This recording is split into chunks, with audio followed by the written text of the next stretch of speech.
धूल भरी सड़क पर एक पुरानी जीप धीरे धीरे आगे बढ़ रही थी। उसमें बैठे थे आदित्य और रिया, दो युवा और उत्साही जो अपनी नई जिंदगी शुरू करने के लिए सहराज गांव आए थे।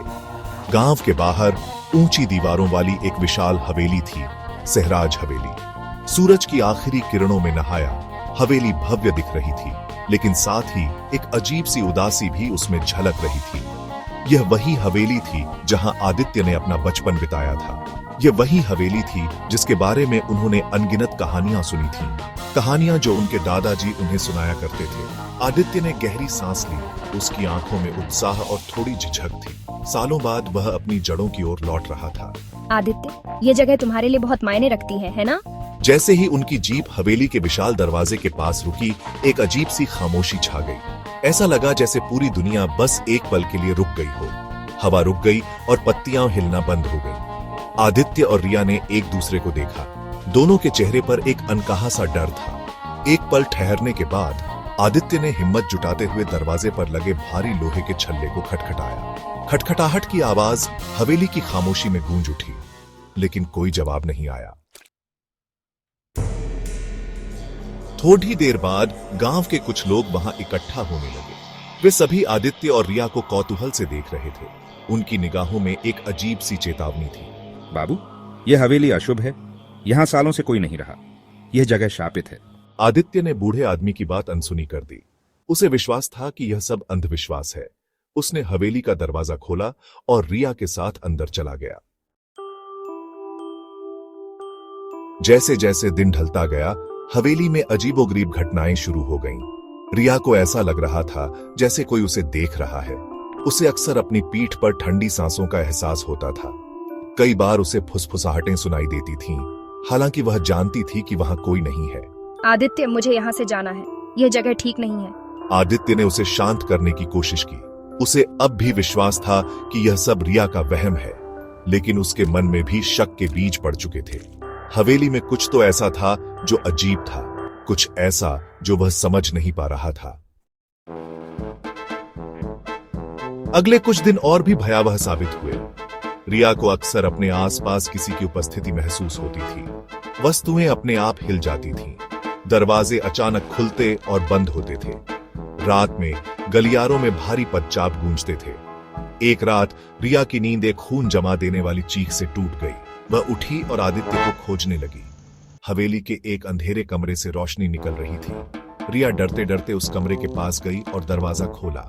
आदित्य, क्या हुआ? आदित्य ने धीरे से तस्वीर उसकी ओर घुमाई। ये एक खूबसूरत महिला की तस्वीर थी, जिसके लंबे काले बाल थे और आंखें गहरी और रहस्यमय थी। यह सहतान है, आदित्य ने धीमी आवाज में कहा। मेरे दादाजी ने मुझे उसके बारे में बताया था। घटनाओं की बढ़ती संख्या ने आदित्य को गांव के एक बूढ़े पंडित जी के पास जाने के लिए मजबूर कर दिया। पंडित जी हवेली और उसके इतिहास के बारे में बहुत कुछ जानते थे। यह हवेली श्रापित है। सहतान की आत्मा यहाँ भटकती है। वह इस हवेली की रक्षा करती है और किसी को भी यहाँ रहने नहीं देती। पंडित जी ने आदित्य को सहतान की कहानी सुनाई। सहतान हवेली के पूर्व मालिक की खूबसूरत पत्नी थी। उसे हवेली के ही एक नौकर से प्यार हो गया था। जब मालिक को इस रिश्ते के बारे में पता चला तो उसने गुस्से में आकर दोनों को मौत के घाट उतार दिया। कहते हैं कि मरते समय सहतान ने हवेली को श्राप दिया था कि यहाँ कोई भी खुश नहीं रह पाएगा। इस श्राप को तोड़ने का एक ही तरीका है, तुम्हें सहतान की आत्मा को मुक्त करना होगा। अतीत की आहट पंडित जी की बातों ने आदित्य के मन में कई सवाल खड़े कर दिए। उसे अपने दादाजी की कहानियां याद आने लगी। उन्होंने भी सहतान का जिक्र किया था, लेकिन उनकी कहानी अलग थी। अपने दादाजी की डायरी में आदित्य को एक चौंकाने वाली सच्चाई का पता चला। सहतान उसकी परदादी थी और हवेली के मालिक ने उन्हें धोखा दिया था। उन्होंने सहतान और उनके प्रेमी को झूठे इल्जाम में फंसाया था। आदित्य को एहसास हुआ कि उसे सच्चाई का पता लगाना होगा। उसे सहतान की आत्मा को शांत करना होगा। उसे अपने परिवार के नाम पर लगे दाग को मिटाना होगा। सहतान का कहर, लेकिन समय कम था। सहतान की शक्तियां बढ़ रही थीं। हवेली में होने वाली घटनाएं और भी भयावह होती जा रही थीं। एक रात आदित्य पर हमला हुआ। अदृश्य हाथों ने उसका गला घोंटने की कोशिश की। वह चीखा और संघर्ष किया, लेकिन सब व्यर्थ था। आदित्य, क्या हो रहा है? तभी रिया कमरे में आई। उसने पास पड़ी एक फूलदान को उठाया और उससे हमलावर पर वार कर दिया। हमलावर पीछे हट गया और अंधेरे में गायब हो गया। जब रोशनी आई तो आदित्य और रिया ने देखा कि फर्श पर खून के धब्बे पड़े हैं, लेकिन वहां कोई नहीं था। बलिदान आदित्य और रिया को एहसास हो गया था कि अब और देर नहीं करनी चाहिए। उन्हें सहतान की आत्मा को मुक्त करना ही होगा। पंडित जी ने उन्हें बताया था कि सहतान को शांति तभी मिल सकती है जब उन्हें न्याय मिलेगा। आदित्य ने फैसला किया कि वह दुनिया के सामने सच्चाई लाएगा। वह अपने पूर्वजों के पापों को कबूलेगा। वह सहतान और उनके प्रेमी के नाम पर न्याय की मांग करेगा। यह एक खतरनाक फैसला था।